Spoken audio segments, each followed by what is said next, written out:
Welcome to Season 3, Episode 2 of The Road to Online Retail. And, as promised, 2 weeks later. 2 weeks later, well done, Nigel. Here we are.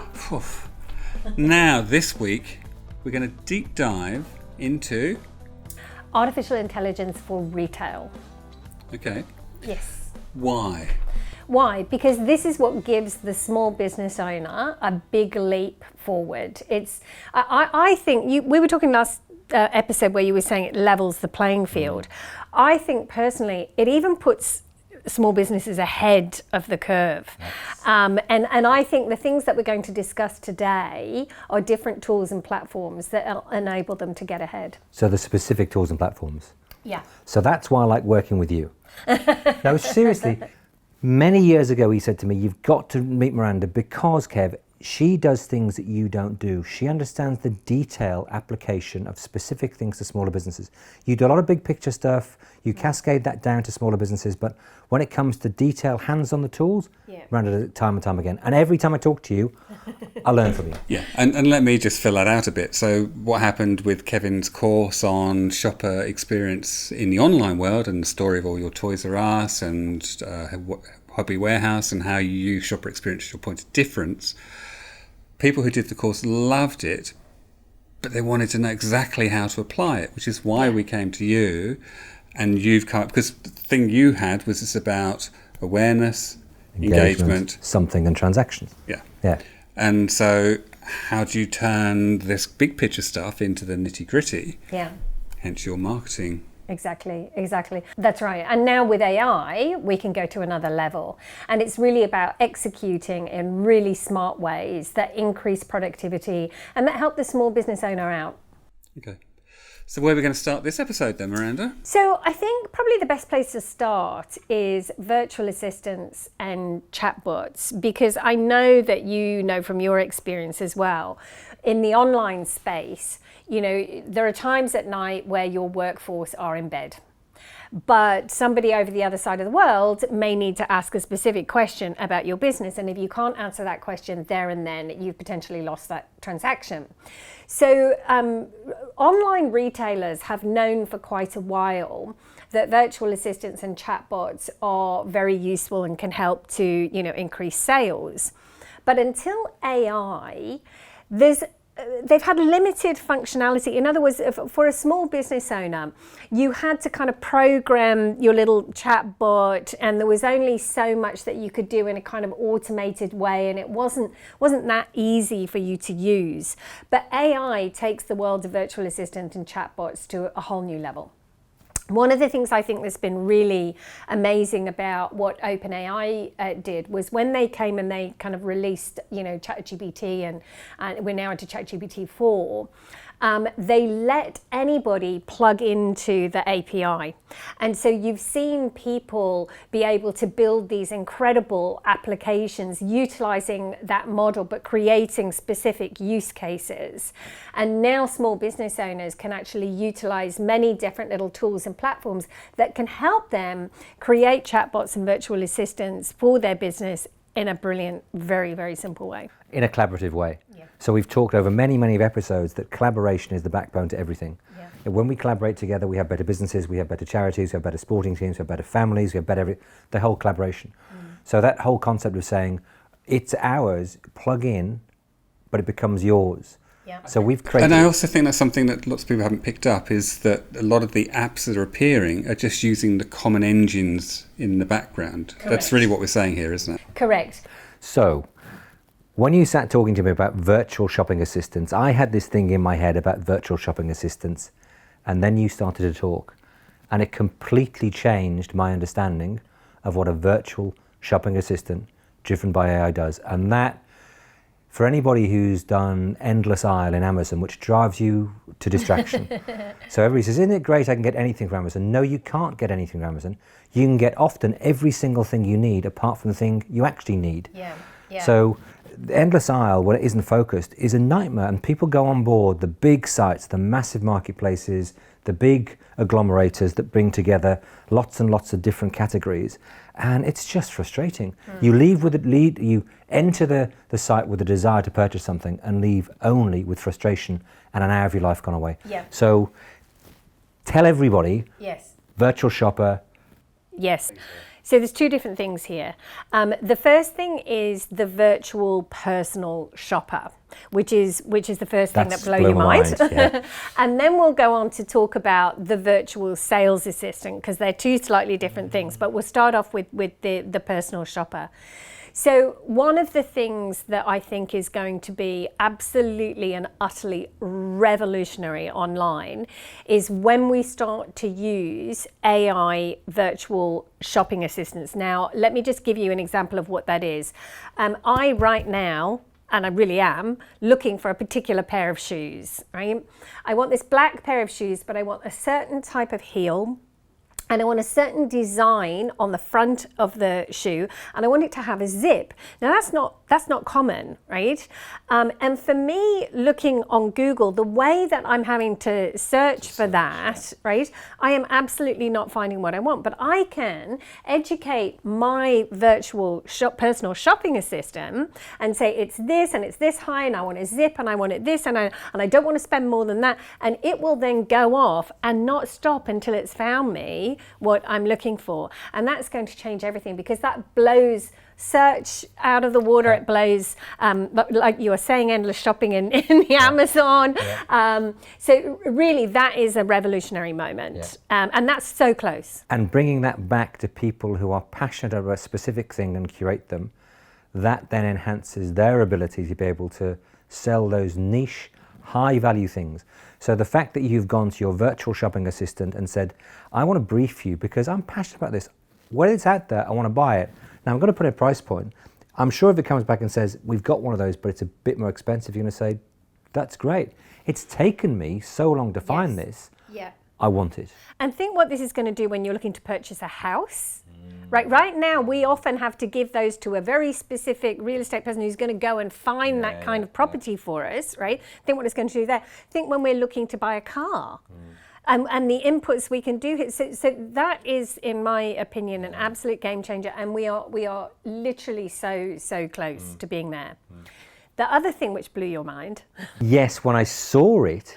Was the neons. Yeah. So what neons are, and they've gone a little bit quiet just recently, and I think it's because they're probably in development. And look, if it's not neon, it's going to be somebody else who finally kind of brings this to market, is the virtual human sales assistant. In a retail environment. In a retail environment. Now these things, I don't think you've actually seen them yet, Nigel. So they're literally a life-size screen in store, but the person who is on the screen is your virtual human. And they literally, it's like you're interacting with a human, but they're on a screen instead of in real life.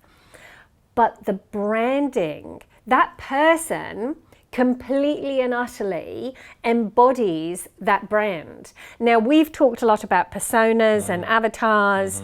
Now, imagine where that's going, because you can have different avatars within your store and your different virtual humans to cater for your different personas. If I'm a sports footwear, I have my basketball person talking to me about my basketball shoes, Correct. my soccer star talking about my soccer shoes. Yep.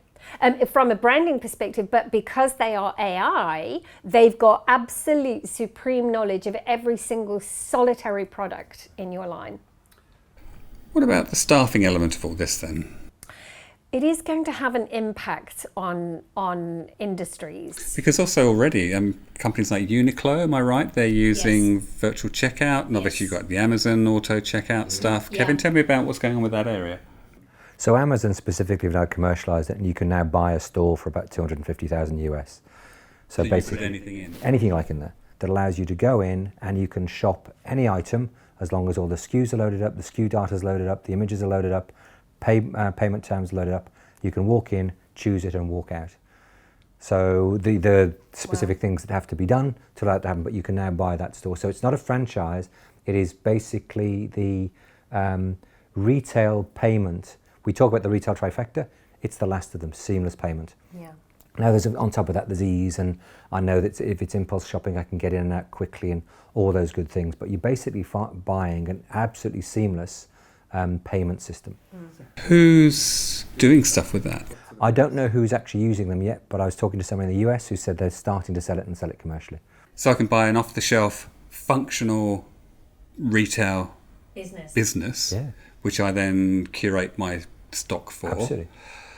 I'm not needing people to man the tills. I've got security in the way that the thing's working. So my headcount is small, which means potential growth can be quick if you've got a product selling. Yes, it does. For me, what's relevant is the fact that this has come from a radical idea to being commercialised for $250,000 US in, let's say, 4 years. We'll be kind. I think it's about 3, but 4 years. Now, that is an idea and a cost 4 years ago simply was not doable, and in terms of the cost, it was mind-blowing. So it'll go from 250 to 200 to 150, and it will become the embedded norm. More and more stores I'm walking around the world. I've only done Asia and I've only done the US and I've only done Australia the last 18 months. But I'm seeing electronic shelf labels becoming the norm. I'm seeing self-checkout become the norm. It's not, it's a point of difference. If I don't have it, it's not competitive. So the fact that you can put in a store with self-checkout or automated checkout, not even self-checkout, with lifetime pricing, which means that between the key convenience hours where things should get expensive, they're more expensive, and in the times where you need to create footfall, happy hour if you will in retail, the prices reflect that and nobody does anything. When you can then search online for that store to be able to say, what are the prices in my competitors around me in a physical store, and I can start to move my prices around automatically, which is happening. So the pricing bots that run on Amazon and the pricing bots that run on the main retailers are going, searching price, and in real time changing the price of those products real time, 90 minutes later. So it's like the Uber of retail. Yeah. Yeah, it's like surge pricing. Yeah. Yeah, and that's always been the nirvana, because convenience retailing exists because people need the convenience. Convenience retailing costs less in the middle of the day to operate and more at night. But there's only a few smart people over the years who've been able to shift their pricing to reflect the cost base change at night. And shoppers are happy to do that at night. We'll go anywhere to get what we need after 8 p.m. Yeah, right. Wow, so that's one area we've lost people. So we don't need shop assistants, we don't need checkout people, we need people to actually stock the thing? Yes, at the moment, yeah. Yes, at the moment. And we need people to deliver at the moment. We need the warehousing. We need the pickers. Well, we don't need the pickers. We don't need the pickers because we've automated the pickers. Yeah. So we've now got AMRs to be able to pick. It's not that far away till we have local delivery, which will be autonomous vehicles. Yes. Up in Singapore and one of the postcode suburbs. Yeah. So that's all coming. But we're going to talk about what that means generally in society, and this is, I think, the reason we're doing this is, right, Miranda says we need to talk about these things because the number of people that are employed in the retail and allied industries is colossal. And it's always been an industry that allowed for flexibility. People work in retail, wholesale and allied from the age of 15, 16 to the age of 75, 80. They work full-time, they work extended hours, they work part-time. They dip in and out of the industry as their life changes. It's often a first job, isn't Absolutely. it, for many people? Absolutely. So when we lose that many people in that environment, there has to be some impact. The question is, what do we do with them? And that's a broader issue around, UBI and UBS and all those things, universal basic income and universal basic services. Yeah, and I think we absolutely need to have those conversations. I think perhaps we delve into some of the bigger picture issues perhaps in our next podcast. Yeah, and that's one of the things I think, if you look back in history, we've had moments in time where something radical's come in, the first industrial age. Yeah. Everyone was going to, be out of work forever. Doesn't happen. After the war, again, the same thing. Everyone's going to be out of work because of automation. And yet, what is it? It's, I don't know the number again, like 45 or 60% of jobs that we do now didn't exist 30 years ago. So things change, but of course, sometimes there's well, not sometimes, virtually all the time, there's pain along the way. Yeah. And I guess what we're saying here is we know, you can see already there's going to be pain in the future. We just don't know how much. Yeah. Absolutely. So let's bring the conversation back to small businesses, because I think the focus for today's podcast is really trying to look at very specific use cases of AI for retailers. And you shared a story with me that you'd come across, which is a great example of predictive analysis, which was a shop. Do you want to tell the story? So because of the Road to Retail website, we get quite a few sort of, emails coming through. And I saw one last week come through, and it just really pricked my interest, because it was about shop security. And of course, there's been, over here we had Bunnings who were using facial recognition, and they got caned for it in the media. There's a lot of companies that have tried the facial recognition for various things, and obviously there's privacy issues around that. But this was about a security solution that has an AI plug-in to your CCV, your camera system. And what it's got is the knowledge of people's behaviours. So it's monitoring your movements and how you walk around the store. And if you're doing things like reaching to a shelf and reaching to your pocket or reaching to your bag, it's going, oh, hang on, this could be a shoplifter. Bing, bing, warn the till people, warn the security. And there's apparently a shop in London, I can't remember the name, and I'll put it on the website, but they've reduced their leakage by 60%. 60%. And on top of that, Phenomenal. they've heard that the people that were causing that leakage in the past are now on to the fact that there's this solution. Don't go there, it's not worth it. Absolutely. This is the thing, once something changes, you can't go back. It becomes the norm. Yeah. And the people who invest earliest get the greatest benefits, because they're there, they have that blue ocean for a period of time, they get higher margins, less slippage, lower costs, and they enjoy that until we all invest in those things and it becomes the norm. And that's the thing, I think, when Miranda talks about the technology, you can hear this podcast and do nothing for 2 years, but you're giving up 2 years of competitive advantage. You will do it in 2 years' time. Yeah, that's In exactly 2 years' right. time, it's like... But I think the other thing here, though, is there is so much change so quickly that you can just get, what am I going to do about this? Absolutely. And something to bear in mind, I've been in digital for 30 years, since the very, very early 90s. And I have never seen anything like the rate of adoption of AI. It is absolutely staggering. The rate of adoption in the general public, just how quickly we've embraced that. And also what's quite scary about it is how quickly we formed relationships with it. I'm not sure if you've heard of Replica. Have you? I was telling Nigel this story of Replica before. Have you heard about this? I looked over your shoulder and it blows me away. So this is the virtual friend, which again at the moment is delivered, on the phone or on your computer. But over 10 million people have signed up to Replica, and they have formed incredibly close, loving relationships. And if you dig into the psychology with the virtual being, and if you look into the psychology of this, the people who've kind of analysed this are saying what's happened here is because people are getting heard and feel like they're being understood, and they can also be completely vulnerable and completely honest with their AI friend, who will completely accept them in an unconditionally loving way. And this is what everybody's seeking as human beings. What you're saying to me is that this AI engine won't regurgitate your errors every sort of couple of weeks.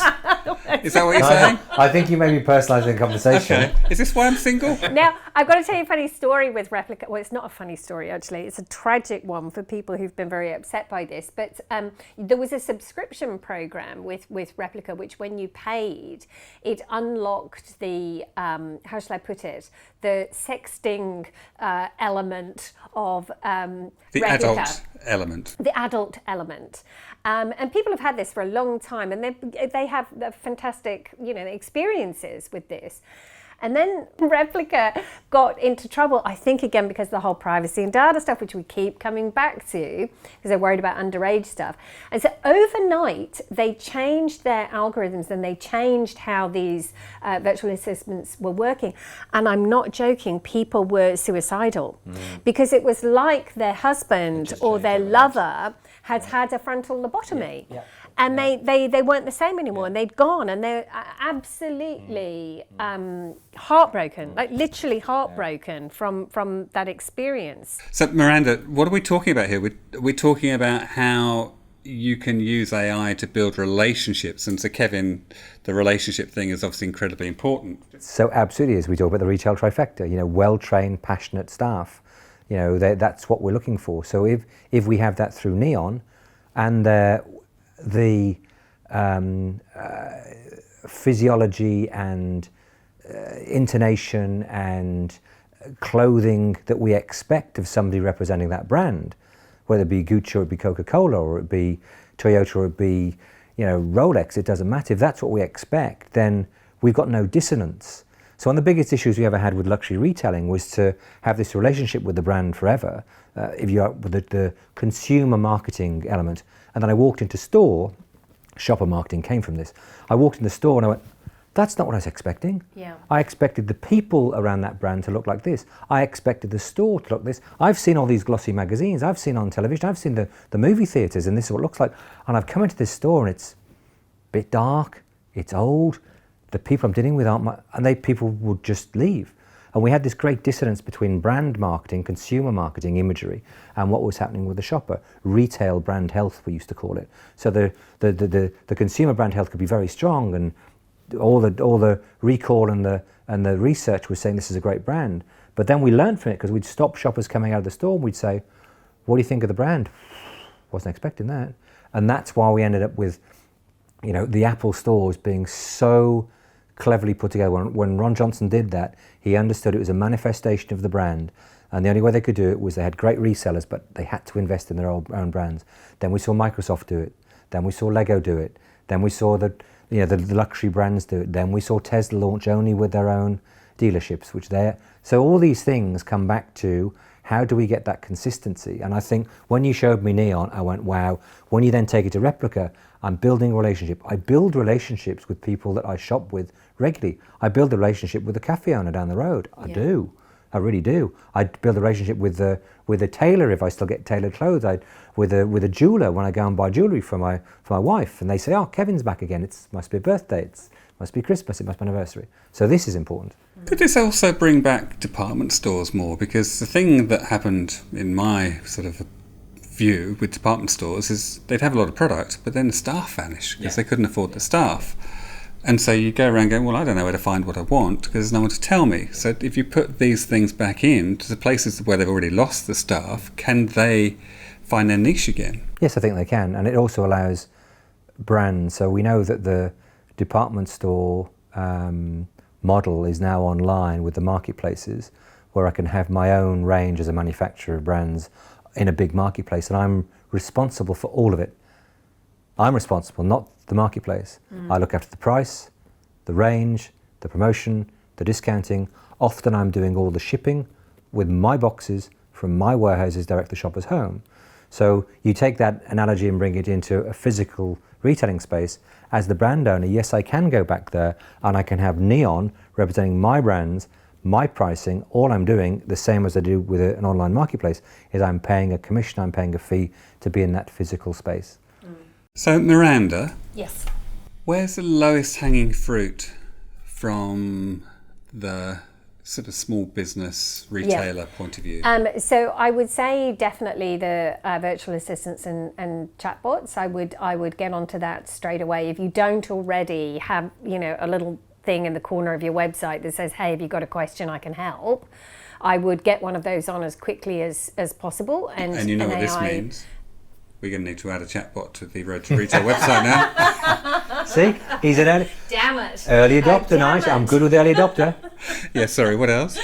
Obviously, some of the things in digital marketing, and I think in one of the next podcasts, we're going to focus specifically on what are some of the tools and applications that are great for you to use in terms of that. But in terms of lowest hanging fruit, that's what I would be talking about in terms of online space.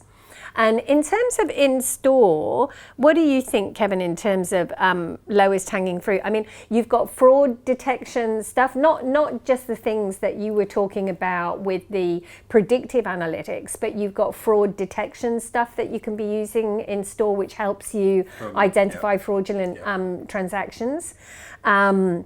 What else have we got? Personalized shopping, because one of the things that used to be a real issue for smaller businesses is that, you know, big data, it used to be, because of the technological and computer power and grunt that was needed for that used to be firmly in the camp of the bigger competitors and the big players.